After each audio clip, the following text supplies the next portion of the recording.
I'm Autumn Lockett. And this is Mitch Randall. And you're listening to Good Faith Weekly. Welcome to Good Faith Weekly. And on this episode, Autumn and I are going to catch up. We're going to talk a little bit about what in the world I'm doing out in Southern California this week. Later in the pod, Autumn and I are going to sit down with Dr. Jen Villavicencio and Skye Perryman, who is the executive director for Democracy Forward, as we talk about the latest abortion ban bill in the state of Texas. It is an interview I know you will not want to miss, so stay tuned. I'm Reverend Starlette Thomas, a womanist in ministry and the host of the Raceless Gospel podcast from Good Faith Media. It's season 2, and we're still talking about that taboo trinity: race, religion, and politics. This season of the Raceless Gospel has 8 episodes, 8 podcast church services. The doors at this church are open, and we're going to talk about the sticks and stones we carry faithfully that break the skin and bones of Christ's body. And on each episode, we're joined by those who bring perspective and insight as to how we set these broken bones and perhaps make things right. The Raceless Gospel Podcast, 8 episodes. I'm your podcast pastor, Reverend Starlette Thomas. Join us as we discuss the church in North America's body work. Learn more at goodfaithmedia.org.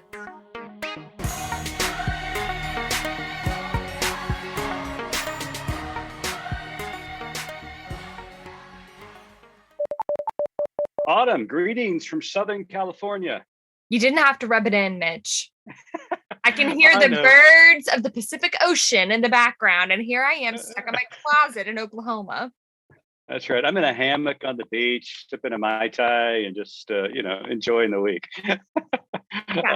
I'm so sorry. You and your husband were supposed to join us for this retreat this week. And as we know from last week's episode, COVID visited your house. And so you had to quarantine this week. So we miss you tremendously. Mm-hmm. What exactly are you doing in California? Well, let me answer that because I can detect the bitterness in your So I'll answer it the best of my ability. We were invited to come out to Southern California near the Los Angeles area by the Cooperative Baptist Fellowship. The Cooperative Baptist Fellowship is based out of Atlanta, Georgia. It's a wonderful organization that does a lot of great work around the world in the United States, North America. But they have recognized over the last 18 months the enormous pressure that clergy have been under. Pastors, as you can imagine, have just been through it over the last 18 months, dealing with the pandemic and having to shut down services on Sunday morning and try to navigate the world of internet church and all of that, all that goes along with that. And then it seems like it was forever ago, but just a summer ago in 2020, everything that erupted after the George Floyd and Breonna Taylor murders, and talking about the sensitive issues of racial justice and the pushback that many pastors got from those conversations. It's just been a really trying 18 months for clergy. And so the Cooperative Baptist Fellowship decides, you know what, we're going to set aside some money. We're going to invite local ministers from around the country to come to this one location just to simply get away, take a deep breath, and just have a time of respite. And it's been really amazing so far, listening to the ministers who have descended upon this retreat center. My heart goes out to them. A lot of painful stories that have been revealed over the last 18 months. But man, some remarkable men and women clergy, Autumn. I mean, just even though after they have been through it for 18 months, they love their church, they love their people, and they're making a big difference in the world. Mm-hmm. Well, I'm so glad that you and Missy are able to be there. I think it's helpful because you've stood in their shoes not so very long ago, and also representing Good Faith Media and for hopefully the safe haven that we hope to be for ministers and then also for lay people who work to keep churches upright and moving forward in the right direction. Yeah, it's just been really a godsend, even for me. We certainly weren't as effective at Good Faith Media as local churches were the last 18 months. And so it's been, like I said, it's been a time of inspiration to hear the stories coming from this retreat, and the men and women who are here are absolutely remarkable, doing some amazing work. And I hope to tell their story soon. One of the series that we're considering in the future is pandemic stories from the church, because this has been an unprecedented time over the last 18 months, and really some remarkable stories have emerged. There's been some heartbreaking stories emerge, but also some really inspirational stories. So we just want clergy to know at Good Faith Media that we are here for you. We're here to support you, provide resources for you. And, if you need somebody to just lean on, we're here for that too. And we just really admire all the clergy out there that are doing an incredible job. Yeah. And, as if these clergy needed anything else to be juggling that could be sort of tricky to navigate within a congregation, Texas went ahead and just completely unhinged itself last week. Yeah, tell me about it. Texas has kind of led the way as far as states are concerned with passing some really bizarre laws. First, it was the voter suppression laws that they instilled, really targeting minorities in the state of Texas, especially around the Houston and Dallas area. And then they trumped themselves, no pun intended, in passing this anti-abortion bill that has really caused a stir across the country. The Supreme Court upheld the abortion ban, which is a strange law, Autumn. I mean, it's just a strange law. It doesn't necessarily outlaw abortion, but what it does is it empowers citizens to sue abortion providers, people who provide counseling, people who even provide transportation to a woman seeking an abortion. It allows them to sue them and get paid by the state $10,000 bounty for doing so. And it was just bizarre to me that the Supreme Court upheld such a law. But you and I got to sit down with two extremely knowledgeable experts in this field this week, and I learned so much from them. Yeah, I really did too. I had a lot of questions around sort of how the law was written, why it was written that way, and how it impacts women of all kinds and communities of all kinds. I think something that I really learned from our time with Skye and Jen was that this sort of restrictive access to abortion care doesn't just impact women. It impacts families and communities, and it's very harmful. Yeah, and we didn't bring it up in the interview because they were talking about so many important issues. But I just want to ask you, and you can tell me to go jump off a cliff, which there's one right in front of me right here in California. Into the Pacific with you, Mitch. But this law and similar laws like this, dealing specifically with women's health, seem as though it is an attack from a male-dominated patriarchy upon women in general. Because this law targets women and women alone. Well, and it serves, like Jen talks about so eloquently, it serves to just further isolate women, and in a time when if you are considering an abortion, it's going to be a very vulnerable time for you. And Jen also talks about how these sort of restrictive access laws, they greatly impact people who are already marginalized. Who's going to have the funds to travel out of state to seek abortion care, and who's not going to have that? And then what kind of systems are in place for people who don't have access to that and now are carrying this, this child? It's an investment, and yes, it does feel like an attack on women. And again, it's not the place. Jen talked about that even when she's counseling someone who is considering abortion care, that she doesn't even consider herself. who's an OB-GYN, an expert in that room. The person who's an expert on seeking abortion care is the person who's seeking the abortion. And if she doesn't even consider herself an expert, then how could a legislator in the state of Texas who doesn't even have a uterus consider themselves an expert on that access? It just doesn't make any sense. It doesn't make any sense. And what's even more infuriating as former pastor with 20 years experience as a leader of a faith-based organization, how often scripture is used to justify these positions. Yep. And and when I mean this seems an attack on women in general from a male-dominated patriarchy, this is exactly what I'm talking about, because the scriptures that are cited and used to justify laws like this are primarily taken out of context in order to suppress women. I will be shocked if there's a day when the scripture where a man is not supposed to waste his seed on the ground is ever passed, that there should be an anti-masturbation law for men. But that's super in the Bible, by the way. Super in the Bible. It is super in the Bible. So if we want to just pull things out of context, like I could play that game all day. Let's do it. It'll be like Mad Libs. No, you're absolutely right. And it just, it is just another piece of evidence of people who are using the Bible, in my opinion, as a weapon, and it was never meant to be used as a weapon. It's a message of love. It's a message of loving your neighbor, and that's another element that is addressed by Skye and Jen that I think is just really beautifully done.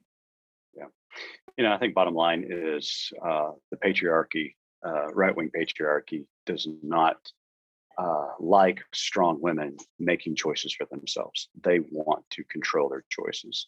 And this is the epitome of that power that they try to subjugate women with. And so just, again, I'm still just really upset by it. Jen and Skye do a wonderful job. And so I think our audience is really going to enjoy listening to our interview with them. Autumn, before we go to the interview, I think it's certainly appropriate.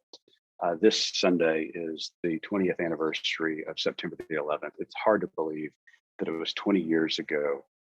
And I'm just really mesmerized by this. I've been watching stories this entire week on CNN and other news organizations, just recalling the events of 9/11. I know you were probably in junior high back then? No, I was a freshman in college. I was living in Okay. a dorm on my own for the first time ever. Mhm. And woke up and I was like, I left my TV on MTV. What's happening here? Why is this suddenly on the news? And, the news was on every station. It was so bizarre. Yeah, it was a tragic day in the life of our country. So many innocent people's lives lost in New York City, Washington, D.C., and in the Pennsylvania field. And so, and then afterwards, we just ended a 20-year war in Afghanistan, another war in Iraq. So many of our brave men and women were killed during those wars. I don't want to forget them during this 20-year anniversary as well. So before we go to the interview, Autumn, I just think it's appropriate. Let's, you and I and our audience, just take a moment of silence to remember and reflect on what happened 20 years ago.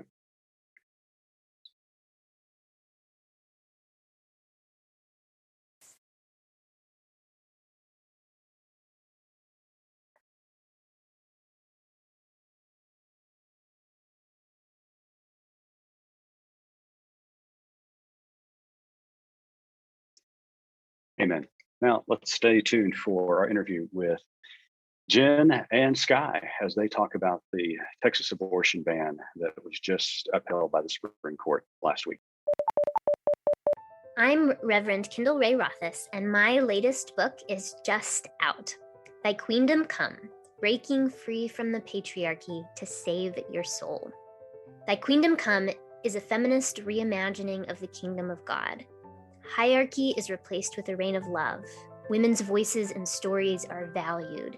Reverence for the divine feminine reemerges from the ashes of its martyrdom.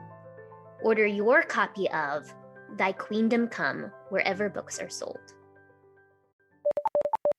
Welcome back to Good Faith Weekly. This week, we are welcoming Dr. Jen Villavicencio and Skye Perryman to the show. Both are repeat podcasts, so welcome back to the show to both of you. Dr. Villavicencio is a first-generation Cuban-American who grew up in Miami, Florida. She is an OB-GYN who practices abortion care and is a board member for Catholics for Choice. Her interests include bridging the gaps between public and health policymaking and the clinical world, reproductive justice advocacy, and effective messaging for social change in abortion. Skye Perryman is a lawyer, advocate, and leader with a track record of taking on and winning critical fights that advance democratic values, stop abuses of power, and improve the well-being of people and communities. She was named president and CEO of Democracy Forward Foundation in June of 2021, returning to the organization where she was on the founding litigation team. She most recently served as the Chief Legal Officer and General Counsel of the American College of Obstetricians and Gynecologists, where she oversaw its broad portfolio of legal, policy, and public affairs work and led a number of groundbreaking initiatives that enhanced access and equality in healthcare. So you can tell from the bios why we have this dream team on the podcast today, because things in the state of Texas are really askew right now. Well, welcome both of you to the podcast. We're delighted that you're here. As Autumn said, two experts in the field. It's just really outstanding to have both of you on the podcast this week to lend us your expertise to see what's been a crazy 2 weeks. It has, and thank you so much for having us on the podcast. And I'm really excited to be here, although we will be talking about some really tough stuff. And as someone who has been on the ground in various places that are restrictive in terms of women's health care and abortion care, the past 2 weeks have been really, really difficult, thinking about all of my colleagues and friends, as well as the people that they care for in Texas. So let me begin with this question. And Jen, Skye, whoever wants to answer, it's fine. How did we get to this point? It seems as though there's been a lot of legislation that it's found its way to the Supreme Court. It's been ruled on. Roe v. Wade has been upheld. But it seems like for those of us who are on the peripheral, this came out of left field, that all of a sudden it was though the Supreme Court was not going to rule on this. And then overnight they rendered a decision. And so just tell us a bit about how we got to this point before we talk about the ruling itself. I'm really happy that you asked that. And I think it's an incredibly important question, particularly for people of faith and those that listen to Good Faith Media who are so concerned about the well-being of people and families and communities. And to say it bluntly, this is an incredibly surprising and unprecedented and harmful decision, and we'll talk about that. But unfortunately, the pattern that led us here has been ongoing, has been consistent, has been persistent, and it's a place where a lot of folks in our country haven't been paying attention as much. The media has covered it to some degree, but maybe not in all areas. And so I think it's really important that we have this conversation today. And Mitch, the question you ask is one that's incredibly important. So what I'll say is over the past few years, there has been a real uptick in restrictive laws that are being pursued by state legislatures throughout the country, laws that would send doctors, nurses to jail, laws that would criminalize women for seeking care, and of course now in Texas for people who seek to assist people in obtaining the health care that they need, laws that beyond the context of women's reproductive health care of abortion care, laws that would criminalize doctors for providing gender affirming care or care that LGBTQ people need. So we have seen this trend. There is a good map that you can go to on a website called the Guttmacher Institute, where you can see an illustration of what abortion access and what reproductive health care access looks like in America. These things have been being pursued with extreme, with really extreme energy in a lot of states throughout the country. And advocates on the ground have been working day and night to oppose them, to stand up, to tell the stories, to talk about the millions of people who are going to be harmed. But unfortunately, in many states, this is what we're seeing. In the courts, which we've often looked to as a backstop to stop unconstitutional and unlawful and harmful behavior. At the beginning of COVID pandemic in March of last year, we saw a number of states seek to ban or restrict abortion in the early days of the pandemic, and courts ruled that that was unconstitutional and stopped that. But unfortunately, as a result of the rebalancing of the Supreme Court, as a result of a concerted effort that has been going on in our country to restrict access to care and rights of women and others who require reproductive health care, what we saw last week is really a tragedy and is going to harm millions of people because the courts did not stop an unlawful and harmful law, which is SB 8. And Doctor, when you heard about the decision by the Supreme Court, as a physician who offers care to hundreds of women, thousands of women over your career, it had to be a gut punch. What was your raw emotion when you heard the decision by the Supreme Court? You asking me that question gets me a little choked up just thinking about where I was in that moment. It was, I think, a combination of really deep rage and intense sadness. And there was a little bit of fear there as well. I think that those of us who provide this care know how desperately the people who seek it need this care. And not only was I concerned for my colleagues who I know in Texas and are directly impacted by this, and are worried about them, I'm really worried about the people who aren't going to be able to make decisions about their lives and make decisions about their pregnancies for their families and with their communities the way that they have always done and the way that I've dedicated my life's work to helping them do. And it's pretty unspeakable what this feels like. And as Skye mentioned, this has been going on for a long time. There's some kind of chronic trauma with this, if I may be so bold as to say that, but there's something about this law in the Supreme Court essentially ignoring us and saying, we're not going to listen to you, and we're not going to listen to the millions of people who need your help. That was incredibly devastating that night. And this law seems so bizarre to me. I mean, we've gotten used to the forward attacks against Roe v. Wade and women's health. But this law seems to deputize citizens in the state of Texas to plot citizen against citizen that empowers them to sue one another, physicians, women who are suspect of abortion care. Skye, is that accurate? And what in the world this just seems like such a bizarre law to me.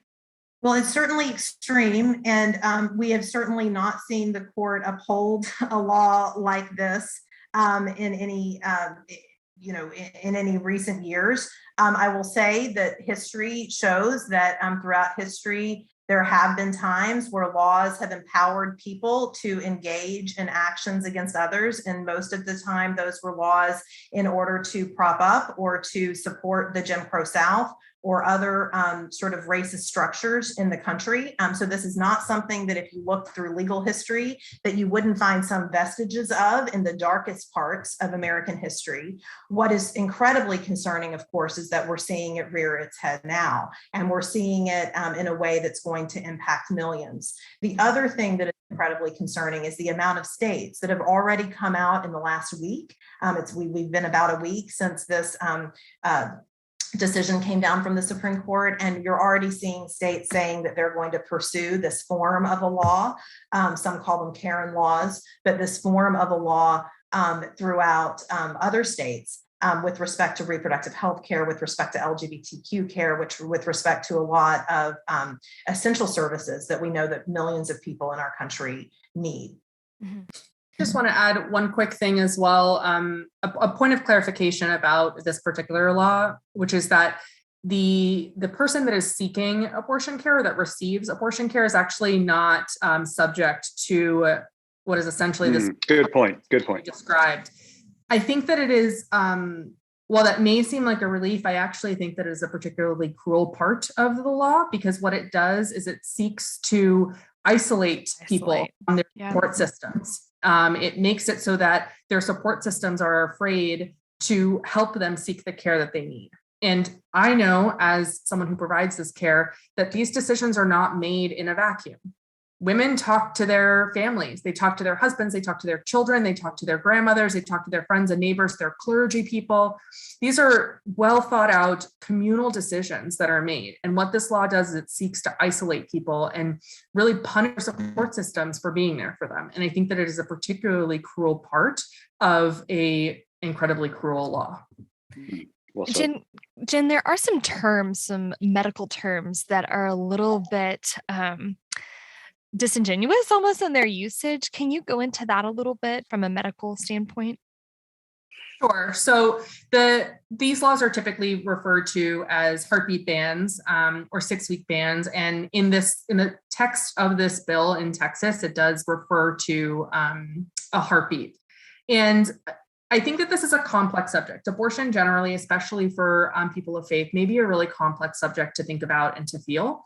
And I want to honor that and acknowledge that. And that's what okay. I love about you is that you came from that place. So you truly Yes. can stand in those shoes and talk about with knowledge of what it feels like to grapple with this subject. Exactly. To remind listeners, I came from quite an anti-choice background. I used to consider myself pro-life. I have previously advocated for bills similar to this. And so I understand those complexities, and I understand that we can hold feelings that feel oppositional when they're not actually oppositional. I also know, and what ultimately helped me change my mind and kind of come to the side that I'm on now, is that the vast majority of faith traditions that I understand have some aspect of justice in them, right? There's some foundational aspect of justice, especially those that are prominent in the United States. And being able to help your neighbor when they need help is a foundational aspect of justice. That's ultimately where I come from. And so that's sort of the quick version of how I came to where I was from where I grew up. But in terms of the medical terms, they use the term heartbeat, which I want to be careful about not being flippant. There's been some media that says, oh, it's not a heartbeat, it's cardiac activity. I have ultrasounded many people who are so excited at that 6-week or 7-week visit to see that heartbeat, because all they have wanted is to get pregnant, and they call it a heartbeat, and to them it is a heartbeat, and I call it a heartbeat, and that's okay. And it's okay to feel that and remember that if that was an experience that you had. When we are correcting medical terms, we're doing so not to invalidate that experience that you may have had or that your family member may have had, but to acknowledge the fact that the people making these laws don't know the medical science. There is not a heart that is beating. The heartbeat, actually, the sound that we think about comes from the opening and closing of heart valves, cardiac valves. Those don't exist at this period of time. The sound that you actually are hearing from the machine is manufactured by the machine. It's in all of the different ultrasound manuals. And so what in medicine, we typically refer to it as cardiac activity because it's the beginnings of the development of the heart, but it is not in any way a medically substantial point in time, or it's really kind of arbitrary, and certainly not a point in time which signifies any sort of viability. And again, I want to reiterate that it doesn't mean a lot to a lot of people when they hear that or they see that, and that's okay. We can hold those two things at once. This was very meaningful to me, but shouldn't be the basis of a law that prevents people from being able to get care. It's so good. Yeah, the thing that's really frustrating for a lot of us is that we certainly have deep compassion for people who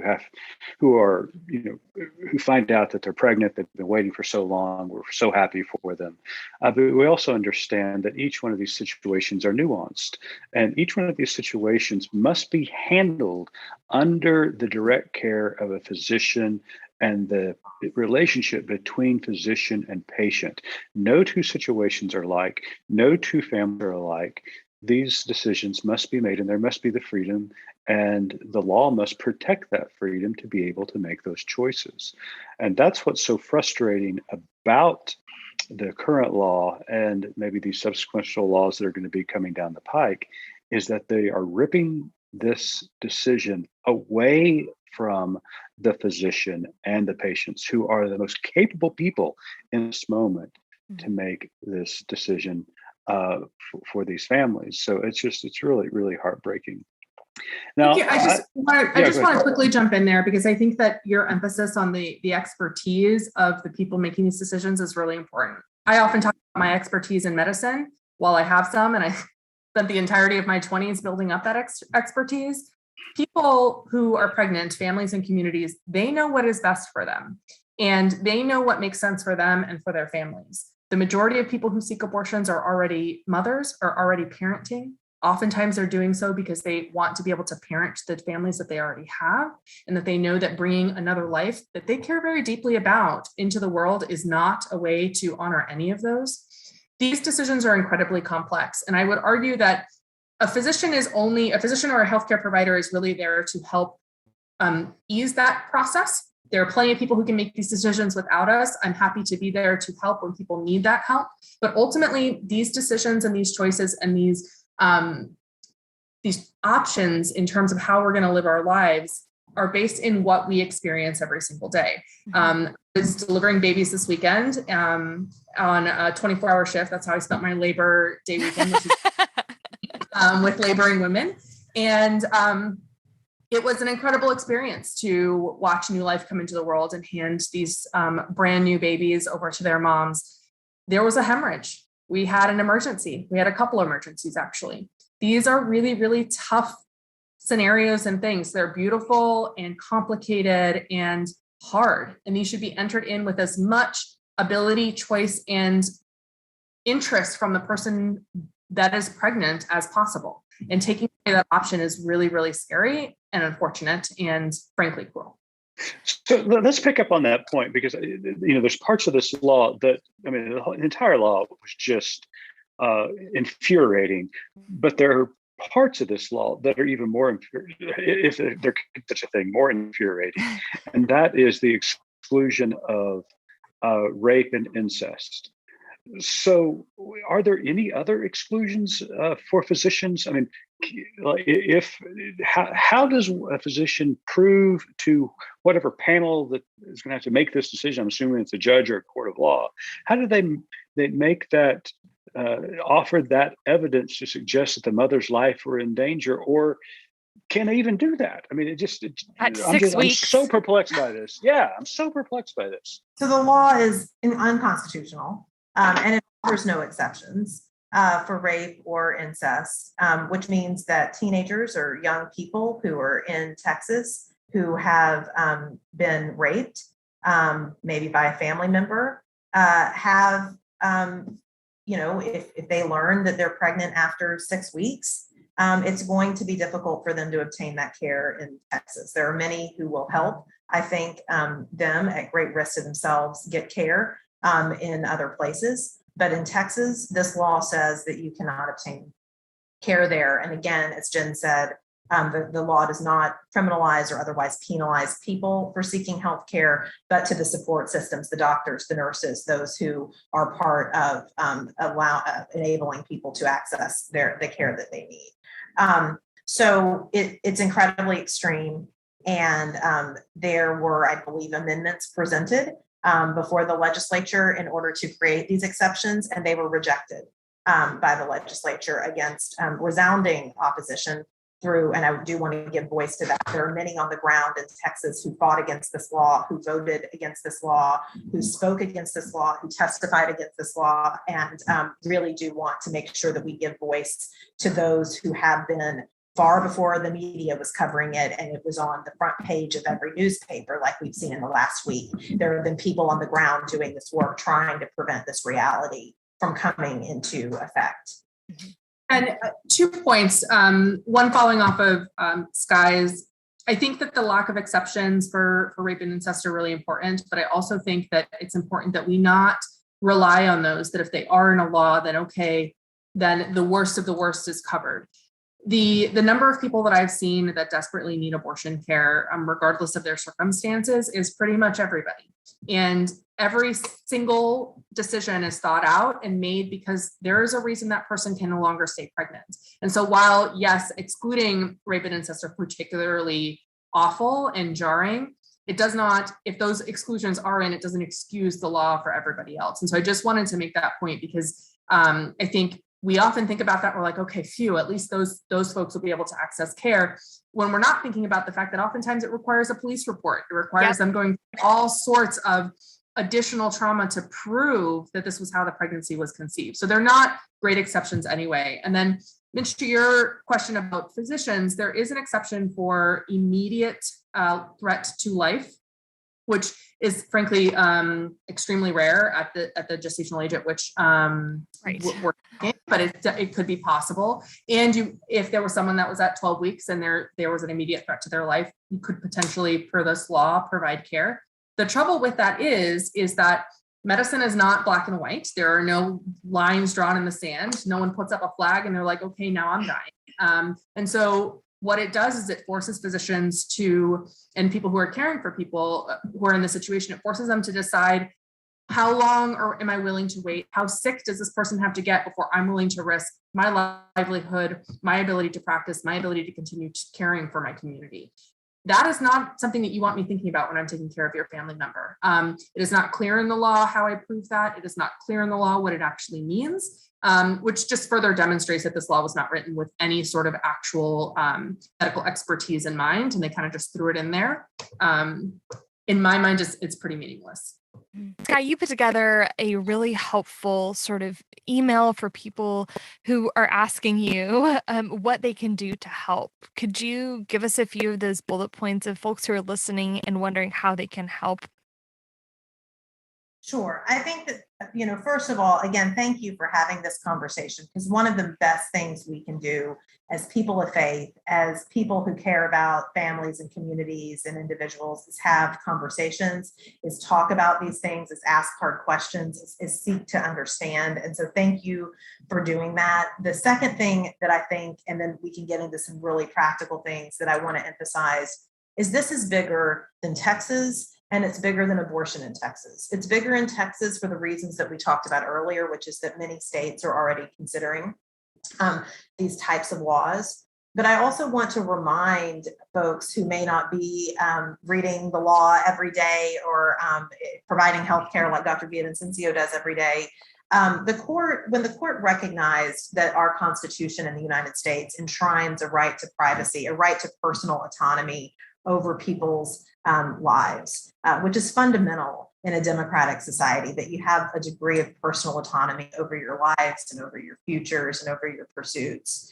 It did so in recognizing a range of cases that the court had, prior to Roe v. Wade, recognized as privacy. And some of those cases involved contraception access. And, many people forget that as early as the 1960s, there were people in this country, physicians, who were arrested, who were fined, who risked their livelihoods for talking about family planning, for counseling people about contraception or about methods to control their reproductive lives, and about prescribing family planning medications. And so whenever it's easy to get very focused on one particular issue and not see this as holistically as we really need to see it.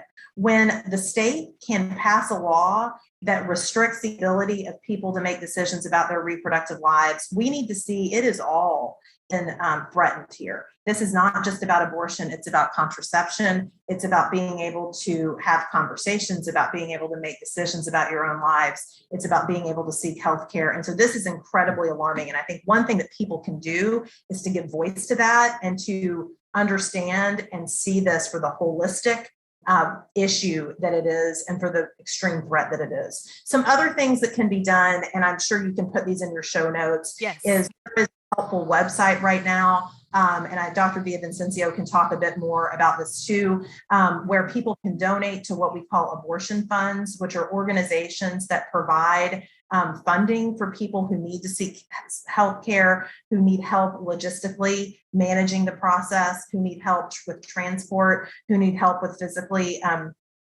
paying for the process, since many insurers don't fully cover abortion care. And of course, many federal government programs are unable to cover abortion care because of the Hyde Amendment and because of other laws that have been passed by the federal government. So Dr. Villavicencio, I'm sure, can say more about that, but I would definitely recommend looking into donating to Texas abortion funds, as well as educating oneself.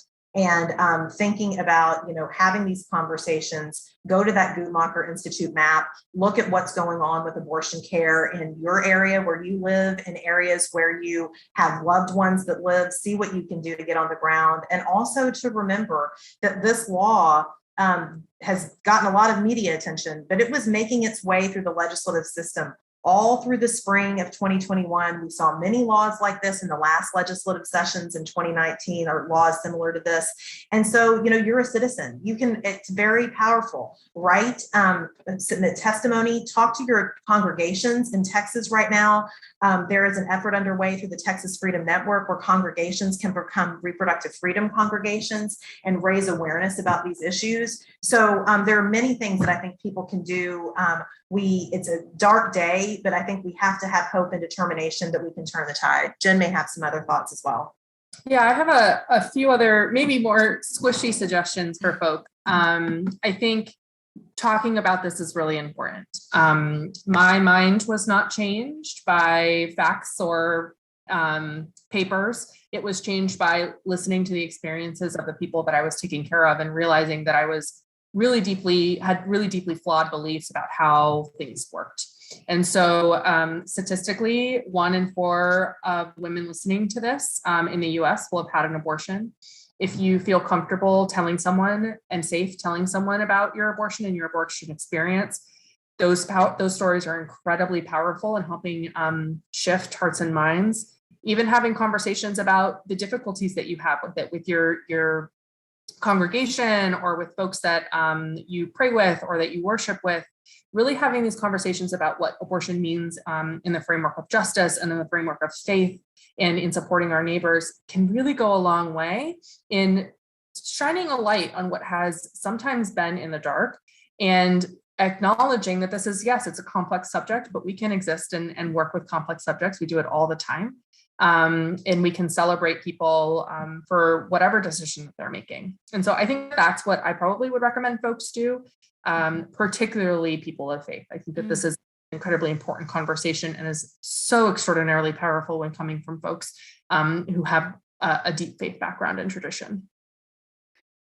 Well, I want to thank both of you for being on the podcast this week. You're a wealth of information. Your expertise is appreciated.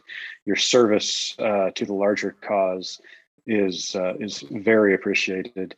But before I let you go, Autumn usually gets to ask this last question, but I get to ask it this week since I'm off location. We ask every one of our guests what our tagline is, what's your more to tell? And so in light of everything that we've talked about here today, what is currently ongoing in this particular issue, what is your more to tell? So Skye.